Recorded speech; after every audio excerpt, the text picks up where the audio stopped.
Violent clashes in Greece as protesting farmers try to occupy the agriculture ministry in Athens. We will enter, he says. And then this.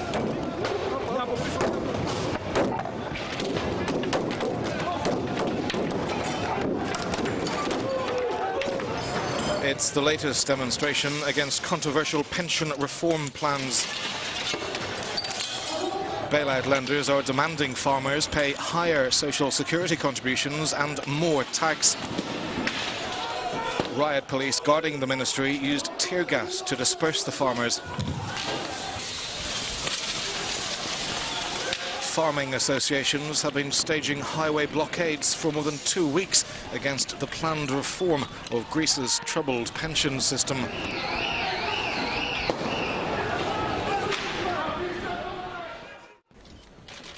Fresh hope for Syria, perhaps a little. With a deal struck by world powers aimed at bringing an end to hostilities in a week, the crisis is uppermost on the agenda as the Munich Security Conference continues. President Assad's ally Russia, though, looks set to continue its bombing as the Syrian government's advances in Aleppo force tens of thousands of people to flee their homes. The migrant and refugee crisis in Europe is mainly fueled by the war in Syria. And therefore, I welcome very much the agreement that was reached here in Munich late last night. The important thing now is, of course, the implementation, that we see that this agreement is translated into realities on the ground. There's also a pledge to provide rapid humanitarian access to besieged civilians in need, an aid plan now being discussed in Geneva, where it's hoped full peace talks can finally get underway before the end of the month.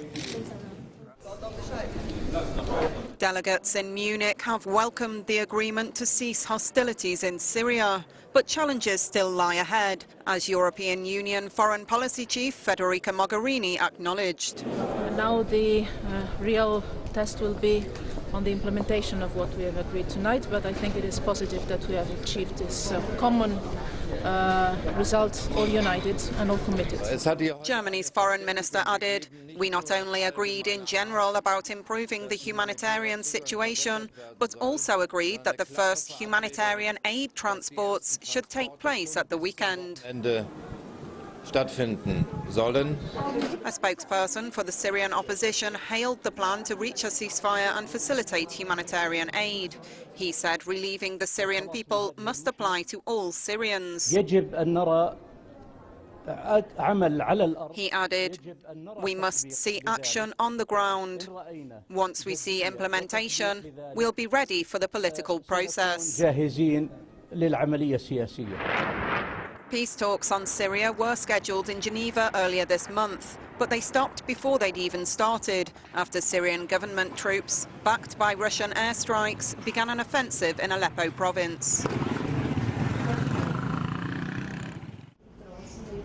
The World Health Organization says a suspected link between the mosquito-borne Zika virus and microcephaly in newborn babies may be established within weeks. An official told reporters a link between Zika and the neurological disorder Guillain-Barré in adults was highly probable. She said it would take at least 18 months to start vaccine trials to combat the virus. Two vaccine candidates seem to be more advanced. One is a DNA vaccine from the US National Institute for Health, and the second is an inactivated product from Bharat Biotech, an Indian vaccine manufacturer. In spite of this encouraging landscape, vaccines are at least 18 months away from large-scale trials. Meanwhile, Brazil's health ministry says the number of suspected microcephaly cases in newborn babies has risen to more than 4,000. The condition is marked by abnormally small head size. The World Health Organization has reassured pregnant women in areas affected by Zika that most will give birth to normal infants. Pesticide spraying is being stepped up across the Americas, particularly in countries with the highest number of reported Zika cases, Colombia and Brazil. The pesticide fog will kill adult mosquitoes. US Democratic presidential candidates Bernie Sanders and Hillary Clinton had a fiery first meeting following the New Hampshire primary.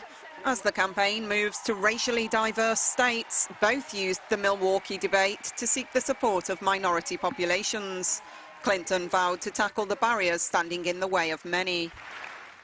African Americans who face discrimination in the job market, education, housing, and the criminal justice system.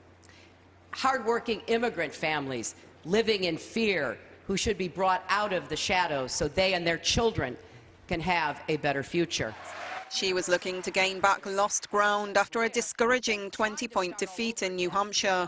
Sanders, whose focus was on introducing himself to new voters, concentrated on the economy, campaign finance and health care. I have fought my entire life to make sure that health care is a right for all people. We're not going to dismantle anything.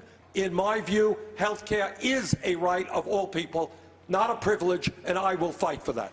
Clinton attacked Sanders' approach to foreign policy, while he criticized her confidence. "Once I'm in the White House," she said at one point. "Secretary Clinton, you are not in the White House yet," came the retort. Authorities in Mexico say about 50 detainees died after a prison riot in the northeast of the country. Angry relatives gathered outside the Topo Chico facility, notorious for its violence.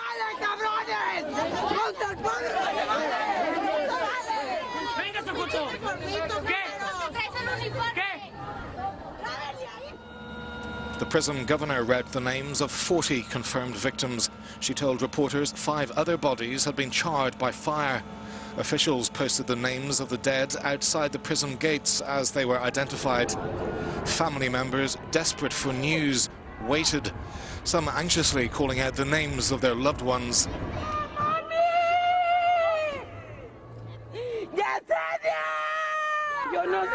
This relative says, "Please help us. The governor, with all due respect, come out and face us. Give us the names, please.